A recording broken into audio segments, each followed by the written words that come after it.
So continuing our previous discussion, we said that if we have Earth here and we consider gravitational potential out here to be equal to 0, just as velocity equals 0 out here where r approaches infinity, then we know that gravitational potential energy plus kinetic energy out here are going to be equal to 0. Okay? If velocity is 0, that gives us a kinetic energy equal to 0, and we already said that we are defining gravitational potential energy to be 0 out there. All right? So now, since we're in a gravitational field and all we're considering is gravity, we have to recognize that we have a conservation of energy situation. That is to say that K naught, our gravitation, or our kinetic energy here at R naught, okay, our K naught plus our U naught, our U gravitational naught, have to be equal to our K, our kinetic energy, plus our potential out at infinity. Well, we just said that this is equal to 0, so that tells us that our initial kinetic energy plus our initial gravitational potential energy equals 0. Another way of saying that, of course, is that our kinetic energy at Earth's surface has to be the negative of our gravitational potential energy at Earth's surface, okay? Since this is a very large negative number, a negative number tells us that this is going to be a large positive number. Okay, as you can imagine, you got to fire something out from Earth's surface at quite a bit of velocity, large, in order for it to escape Earth's gravitational field. You know, if you throw a baseball up, it's just going to go up and come back down. Okay, even missiles, you fire them up and they come back down.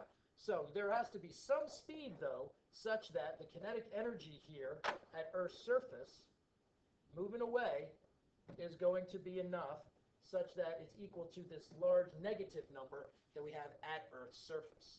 All right, so let's start to figure out how we're going to figure out what this potential energy is going to be.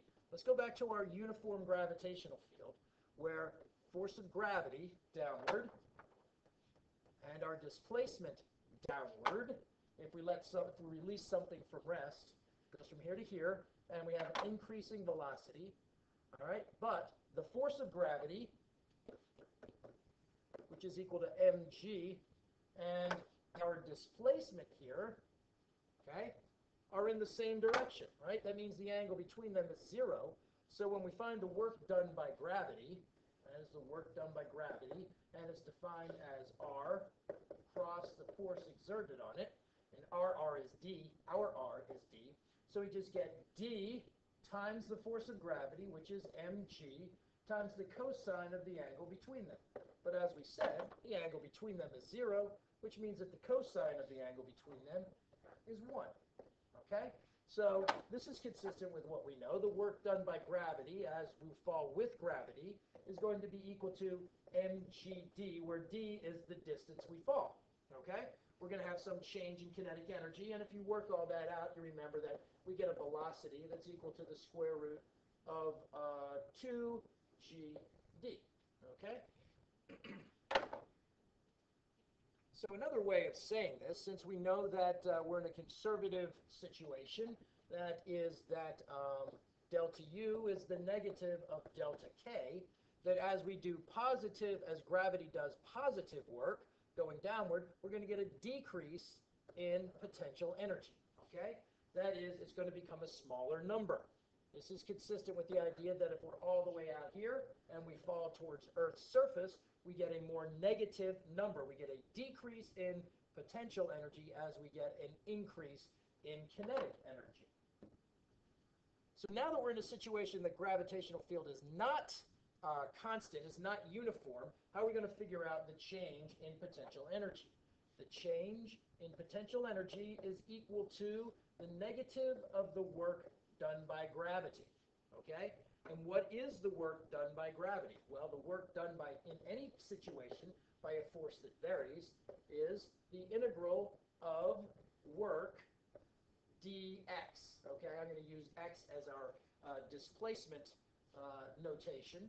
All right, so in the situation that we're talking about, our delta U gravitational, as we move from way out here, where R is approaching infinity, let me go back and fix this. This is not W, this is force of gravity. The work done by gravity is equal to the force of gravity, the integral of the force of gravity dx. All right, so here, let me start over a little bit here.